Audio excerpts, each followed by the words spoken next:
বিএনপির সভাপতি advocate M A Majid সহ যুব দলের নেতৃবৃন্দ এই মিছিল বের করেছে।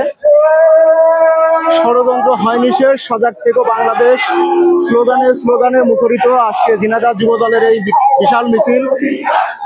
জেলা বিএনপির নেতৃত্বে জেলা যুব দলের সক্রিয় অংশগ্রহণে আজকের এই বিশাল মিছিল জেলা বিএনপির সভাপতি সহ জেলা বিএনপির নেতৃবর্গ, জেলা যুব দলের নেতৃবর্গের আজকের এই বিক্ষোভ মিছিল অন্তর্বর্তীকালীন সরকারের নির্লিপ্ততায় সারা দেশে আইন শৃঙ্খলা পরিস্থিতিতে আমরা উদ্বিগ্ন। এই ব্যানারে এই স্লোগানকে সামনে রেখে দিল্লি গেছে স্বৈরাচার, পিন্ডি যাবে রাজাকার, স্বৈরাচার আর রাজাকার মিলেমিশে একাকার, ষড়যন্ত্র হয়নি। আমরা একদম সরাসরি ঝিনাইদহ জেলা থেকে যুক্ত আছে। আপনারা যারা দেখতে পাচ্ছেন যুব দলের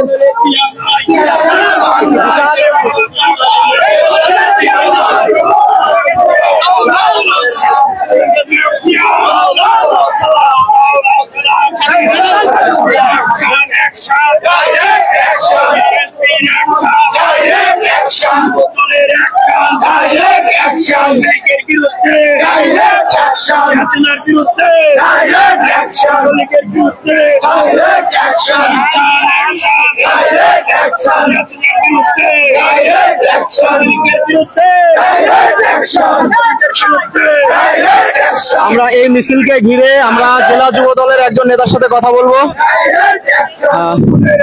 স্লোগান আপনারা দেখছেন যে স্লোগানে স্লোগানে মুখরিত আজকের ভয় নাই, রাজপথ ছাড়ি নাই, ভয় নাই, রাজপথ ছাড়ি নাই,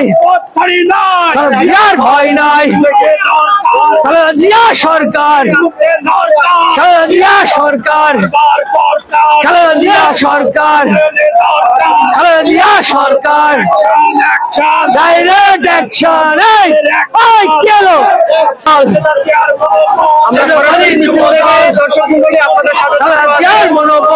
জেলা যুব দলের বিশাল মিছিল আপনারা দেখছেন স্লোগানে স্লোগান ডাইরেক্ট অ্যাকশন, খুনি হাসিনার বিচার চাই, বিচার চাই, চাই মুখরিত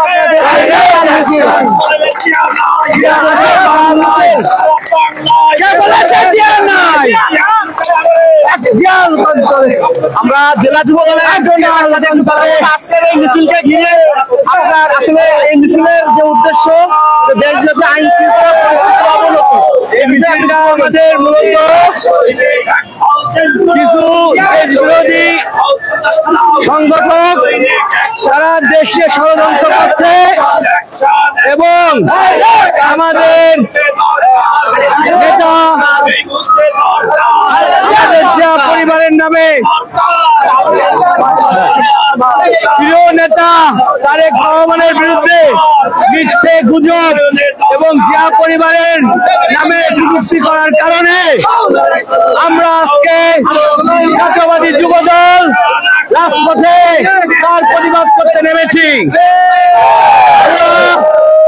সাবধান করে বলতে চাই, যারা আমাদের নেতা আমাদের জিয়া পরিবার নিয়ে কটূক্তি করার সাহস দেখাচ্ছেন, আমরা যদি মনে করি তাহলে আপনারা বাংলাদেশে থাকতে পারবেন না। চাই না, আমরা চাই শান্তশিষ্ট ভাবে আমরা সবাই একত্রে মিলেমিশে বসবাস করতে চাই।